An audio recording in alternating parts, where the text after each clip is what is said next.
여기 아들이 없으신 분들이 있으시지만 그래도 여러분의 아들, 딸들 한번 바라보십시오. 여기 앉아있는데 솔직히 말해서 눈에 넣어도 아프지 않습니까? 아프지 않을 것 같이 생겼지 않습니까? 저는 그렇습니다. 저는 여러분들도 그러시죠? 그런데 하나님께는 예수님이 그것보다 더 사랑스러운 존재였다는 것입니다. 오늘 말씀에 보면 그게 잘 나와 있습니다. 한번 말씀을 보시죠. 3장 17절에 하나님께서 하늘로부터 소리가 있어 말씀하시되 이는 내 사랑하는 아들이요 내 기뻐하는 자라 하시니라. 침례를 받고 예수님께서 이렇게 물에서 딱 나오셨는데 하나님께 그 예수님이 얼마나 사랑스럽고 예수님이 하나님께 그 기쁨을 주든지 이를 보고 계셨던 하나님께서 하늘에서 그냥 탄성으로 소리를 지르시는 겁니다. 내 사랑하는 아들이다. 내 기뻐하는 자다. 이러면서 하나님께서 소리를 지르시는 거예요. 마치 요한이가 상을 받은 것처럼 요한이가 상을 받고 막 여기서 이렇게 앞에 있을 때 야, 저 애 보이지? 쟤가 내 아들이야. 막 이렇게 자랑하는 것처럼 그렇게 사랑하는 아들이라고 하나님께서 예수님을 보시고 소리 지르는 거예요. 예수님께서 물에서 나오시는 그 순간이 몇 초가 됐을까요? 아무리 예수님께서 멋있게 확 이렇게 슬로우 모션으로 나오셨다 할지라도 5초면 나오시잖아요. 5초면. 그렇죠? 그런데 하나님께서 그 순간을 놓치지 않으시는 거예요. 그 순간을 마치 기다리셨다는 듯이 놓치지 않으시고 하늘이 확 열리고 거기에서 비둘기가 막 성령이 비둘기처럼 막 떨어지고 그 순간 타이밍 아주 적절하게 하나님께서 하늘에서 그냥 소리로 내 사랑하는 아들이다. 내가 기뻐하는 자다. 이렇게 말씀하시는 겁니다. 그 의미는 하나님의 그 두 눈이 하나님의 시선이 자기의 아들 된 예수 그리스도께 완전히 고정되어 있었다는 것이에요. 하나님께요, 예수님은 그런 아들이었어요. 하나님의 눈은 영원 전부터 한 번도 예수님께 떨어져 본 적이 없습니다. 하나님은 그 아들 예수를 계속 사랑의 눈으로 바라보고 계셨고, 그리고 그 예수가 이 땅에 오셔서 이 땅을 살아갈 때에도 그 아들 예수를 계속 바라보고 있었습니다. 그리고 침례를 하고 나오시니까 얼마나 기쁘고 사랑스럽든지 하늘에서 그냥 소리를 지르면서 사람들에게 외치신 거였어요. 그런데 하나님께서 이렇게 하늘에서 소리를 치시며 사람들에게 이 예수가 어떠한 존재인지를 이야기하신 데에는 두 가지 이유가 있습니다. 하나는 하나님께서 침례 요한에게 말씀하셨어요. 이게 나의 사인이다. 누구든지 성령이 비둘기같이 임하면 그러면 그가 내가 보낼 메시아고 네가 그를 알아보고 그가 메시아임을 증거하라 하시면서 하나님께서 첫째로 주신 사인입니다. 이게 첫 번째 이유고, 두 번째 이유는 하나님께서 예수님이 받으시는 침례의 의미를 분명하게 사람들에게 알리시기 위해서 그렇게 소리치신 것이었습니다. 침례는 하나님의 백성으로 살아가지 않던 죄인들이 회개의 상징으로 받았던 것이 침례입니다. 그렇지만 예수님은 죄인이 아니셨잖아요. 그래서 예수님은 죄인으로 침례를 받으신 것이 아니라 오히려 나의 죄, 여러분의 죄, 모든 사람의 죄를 뒤집어 쓰시기 위해서 예수님은 침례를 받으셨던 거예요. 그런데 그 침례를 받는 예수님을 보고 사람들은 어떻게 생각했을까요? 아, 저 사람도 죄인의 한 사람인가 보다. 그렇게 생각했겠지요. 근데 그렇게 생각하는 사람들에게 하나님께서 하늘로부터 똑똑하게 말씀하시는 것입니다. 아니다. 내 아들은 너희와 똑같은 죄인이 아니다. 너희들은 나를 슬프게 했고 너희들은 나를 진노하게 하여 그러한 죄인이기 때문에 너희들이 침례를 받는 것이지만 내 아들 예수는 그렇지 않다. 저는 그래서 침례를 받는 것이 아니다. 저는 내가 지독히 사랑하는 아들이고 저는 나에게 오직 기쁨만 주었다. 하나님께서는 그 아들의 이름이, 그 아들의 영광이 조금도 손상되기를 원치 않으셨습니다. 그래서 하나님께서 사람들이 모두 다 들리도록 사람들에게 이야기하신 겁니다. 여러분, 하나님의 마음을 아시겠습니까? 하나님은 예수님을 이렇게 사랑하셨습니다. 도대체 예수님이 어떤 아들이었길래, 무슨 일을 하셨길래 하나님이 이토록 예수님을 사랑하셨나? 다음 구절에 우리 한번 보면 예수님이 이런 분이시기, 이런 아들이기 때문에 하나님이 정말 사랑했구나, 이런 것을 알 수 있습니다. 예수님은 그 아버지를 정말 신뢰하고 그 아버지를 항상 바라보는 아들이었어요. 다음 구절 한번 보십시다. 그때 예수께서 성령에 이끌려 마귀에게 시험을 받으러 광야에 가서, 다음 구절 한번 보니 무슨 일이 일어났죠? 예수님께 그 소리를 듣자마자, 하나님께서 그 소리로 외치시자마자 광야로 갔어요. 여러분, 한번 생각을 여기서 잠깐 해보세요. 만약 하나님께서 다 여기 있는데, 근데 연집사님한테 하늘의 문을 확 여시면서 너는 내 사랑하는 딸이고 너는 내 기뻐하는 자다, 딱 그렇게 하셨으면 연집사님 무슨 생각을 하셨겠어요? 아, 이제 내 인생 폈구나. 내 인생 가운데 이제 봄날이 찾아오는구나. 야, 하나님이 이러시니 고생 끝, 행복 시작이고 이제는 내 인생 이제는 잘 나가는 거야. 그런 생각 하시지 않았겠어요? 하늘에서 문이 열리고 하나님이 내 사랑하는 아들 기뻐하는 자라 그랬는데, 그렇죠? 근데 오늘 말씀을 보니까 그때 하나님께서 말씀하셨을 그때 아주 급박하죠. 급하게 하나님께서 그 사랑하는 아들 기뻐하는 자를 광야로 몰아가시는 거예요. 마가복음 1장 12절 말씀 한번 볼래요? 마가복음 1장 12절 말씀.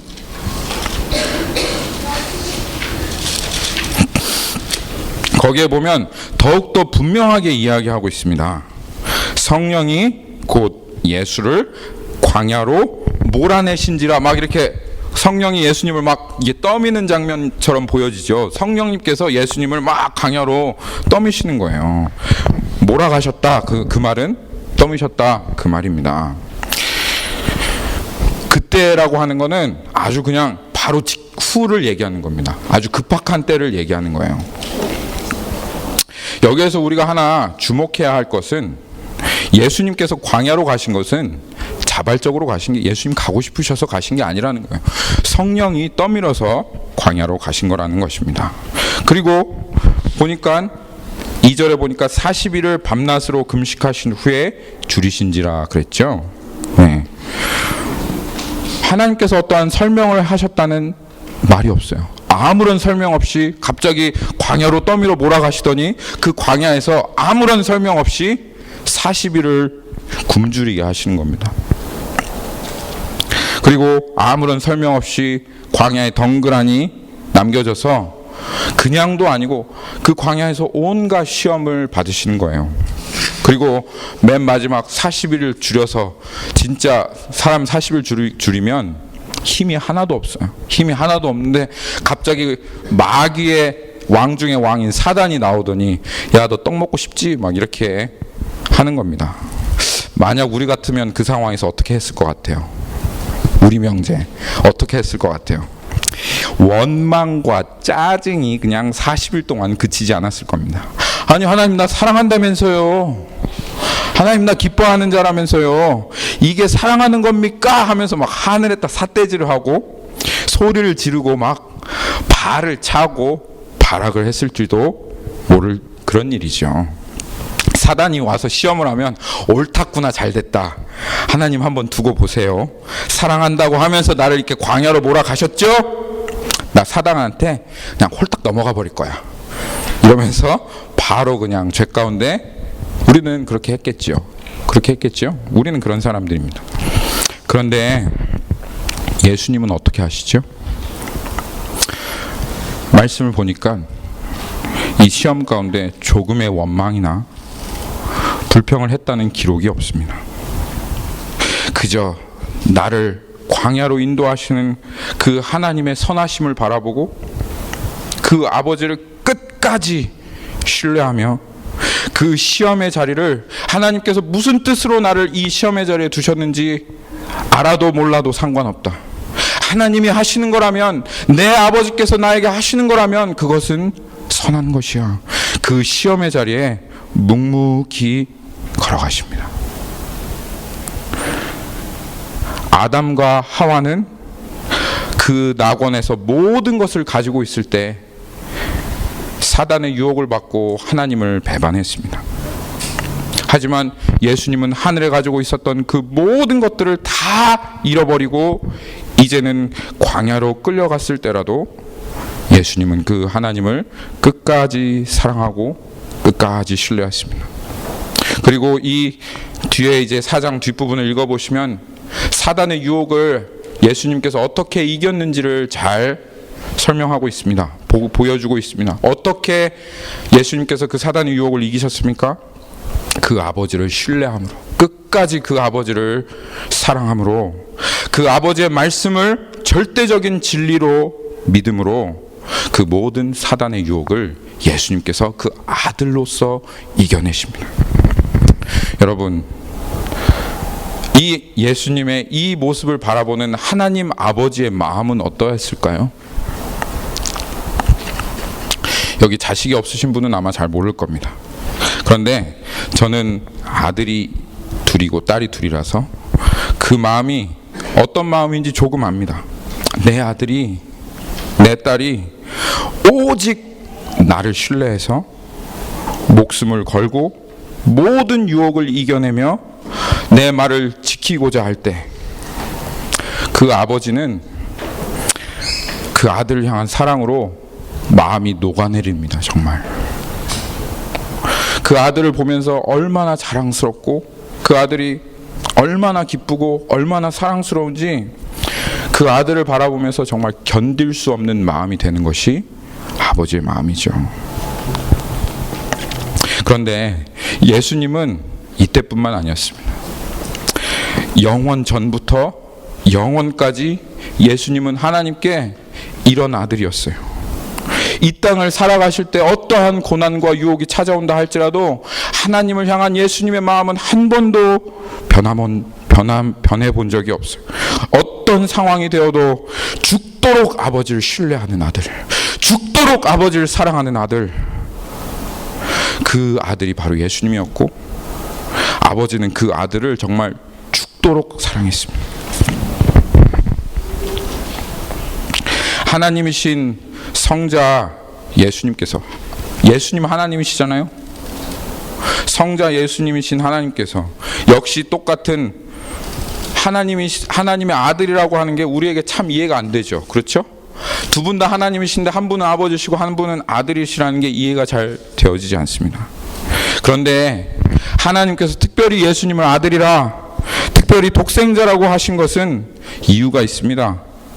성경을 모르고 하나님을 모르는 사람이라도 부모 자식 간에 나누는 그 사랑과 경험으로 하나님께서 예수님을 아들이라고 하면 하나님께서 어떻게 예수님을 사랑하셨는지, 하나님과 예수님의 관계가 어떠한 관계인지 그것을 알게 하시려고 하나님께서 하나님 아들 예수라고 그렇게 말씀하신 것입니다.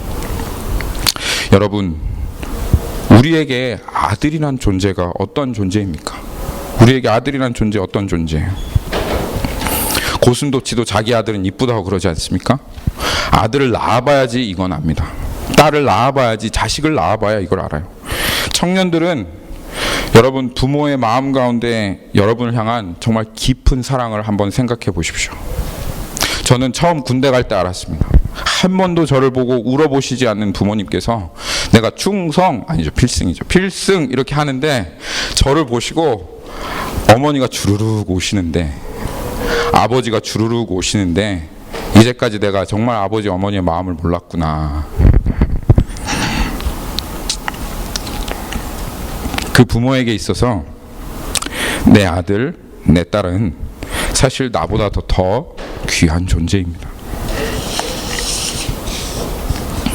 10달을 배 아파서 낳았고 밤잠 못 자고 아이를 보듬어 안고 나는 못 먹어도 내 아들, 딸은 배고픈 거 볼 수 없는 게 부모의 마음 아닙니까?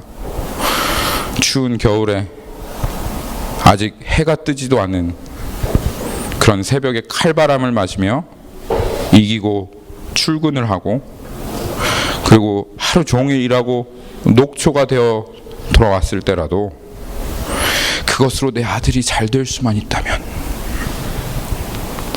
그렇게 고생한 번 돈으로 내 아들이 잘 될 수만 있다면 유학도 보내주고 차도 사주고 더 넓은 세상을 구경하게 해주는 그것이, 그래서 펑펑 돈을 써도 아깝지 않은 것이, 그것이 아버지의 마음입니다. 그것이 부모의 마음입니다. 이게 부모에게 내 자식, 이게 부모에게 내 아들이라는 존재입니다.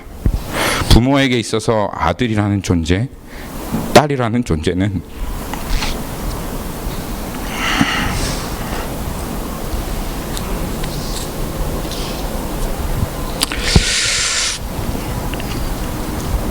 내 생명보다 귀한 나의 전부인 존재입니다.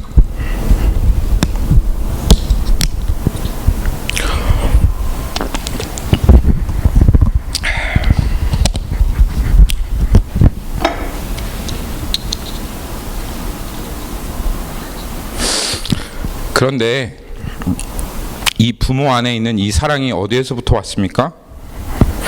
자기밖에 모르는 이기적인 우리에게서는 이 사랑이 올 수가 없습니다. 우리 마음에서는 이 마음이 나올 수가 없습니다.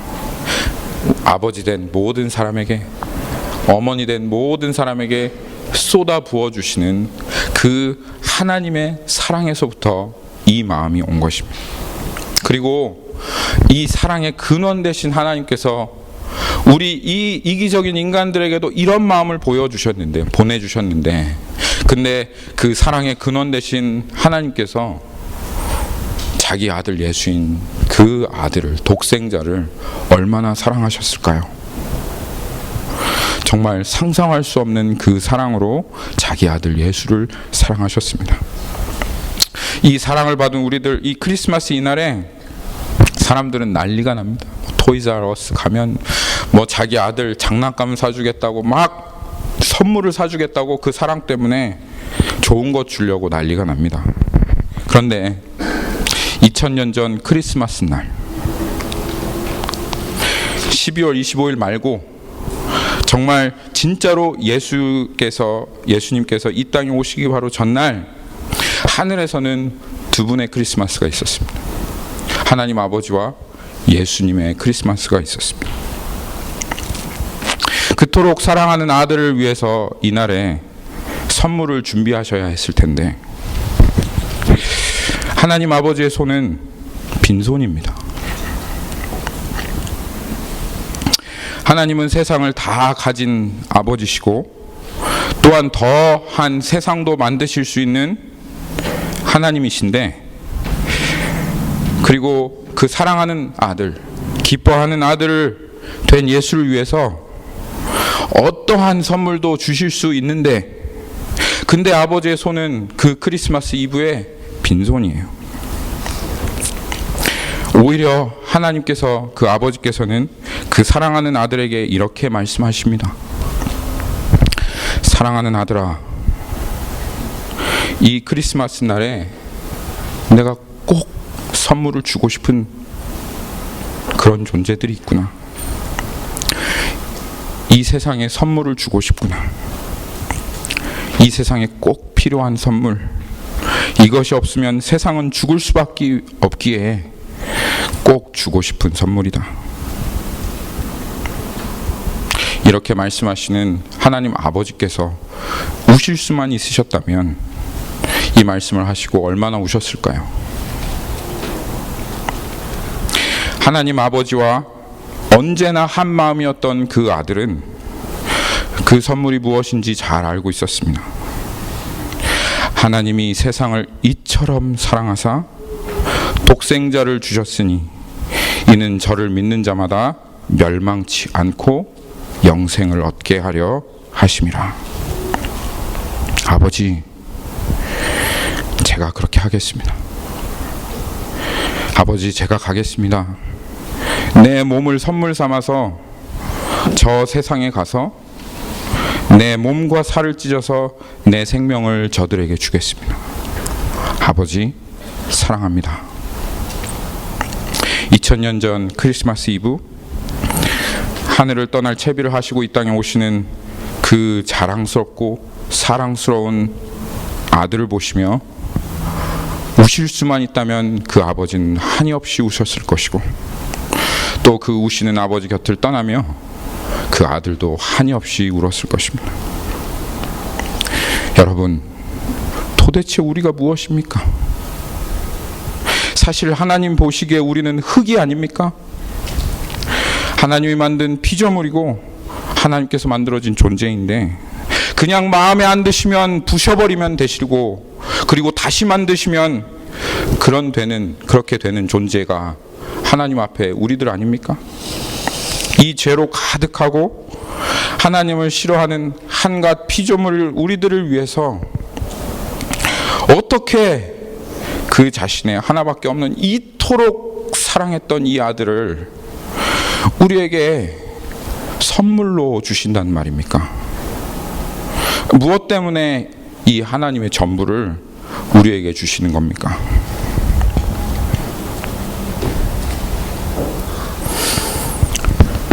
주의 손가락으로 지으신 주의 하늘과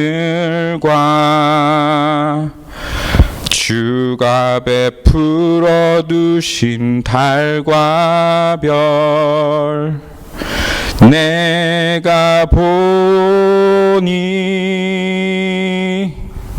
사람이 무엇이 관대 주께서 저를 생각하시며 인자가 무엇이 관대 저를 권고하시나이까.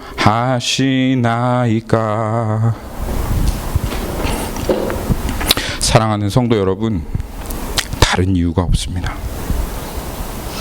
이것이 우리를 향한 하나님의 사랑입니다. 자신이 만들어낸 이 피조물을 사랑하다 못해 자기의 아들과 맞바꾸시고 자기의 전부를 주신 이 미친 사랑,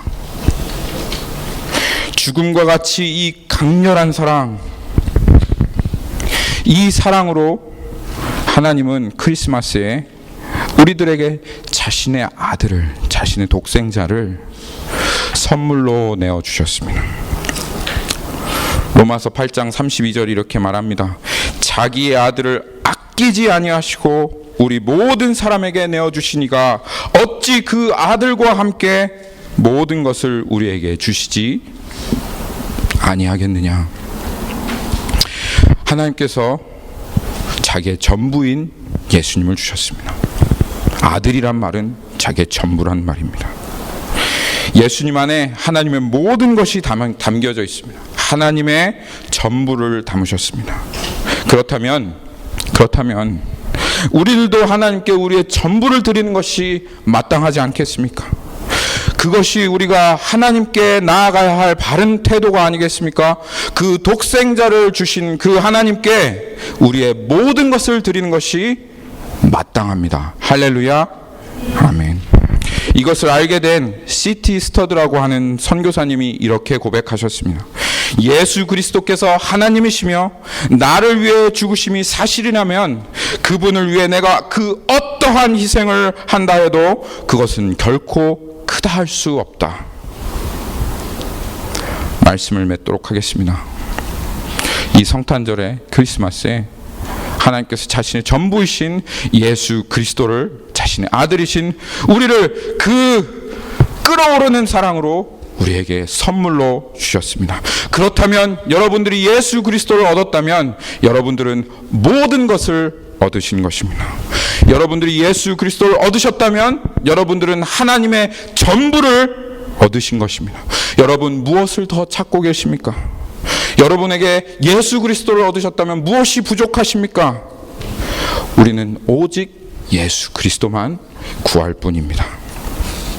여러분의 가치는 예수 그리스도에 있습니다. 세상에서 여러분의 가치를 증명해 보시려고 그렇게 여러분의 인생을 허비하며 달려가십니까? 아니요. 하나님께서 우리의 가치를 이 세상의 십자가로 증명하셨습니다.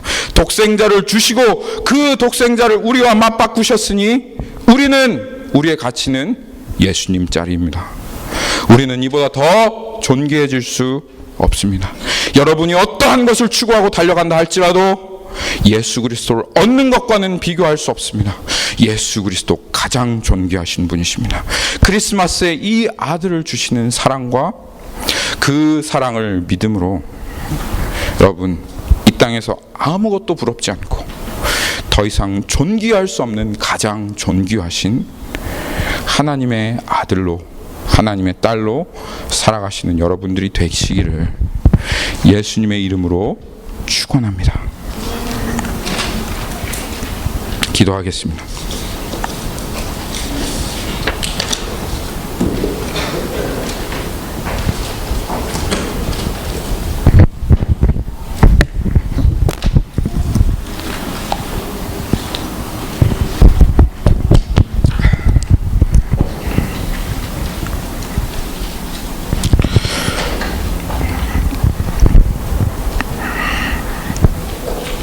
아버지, 어찌 우리와 같은 피조물,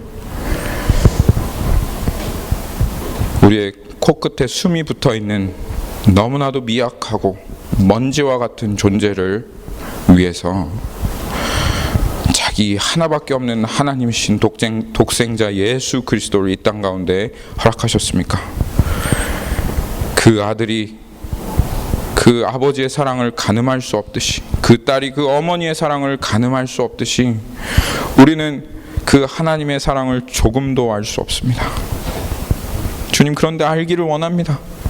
하나님께서 우리를 이토록 사랑하신 이 사랑이 어떠한 것인지, 하나님, 우리가 정말 100만 분의 1이라도 그 사랑을 알고 하나님 정말 그 사랑에 보답할 수 있는, 그 사랑으로 인하여 예수 그리스도께서 이 땅에 주님을 신뢰하며 나아갈 수 있었던 것과 같이 그렇게 나아갈 수 있기를 바랍니다. 주님, 우리에게 성령으로 그 아버지의 사랑을 보여주십시오. 주님, 우리에게 그 아버지의 은혜를 알게 해 주십시오. 주님, 감사합니다. 사랑합니다. 예수님의 이름으로 기도하였습니다. 아멘.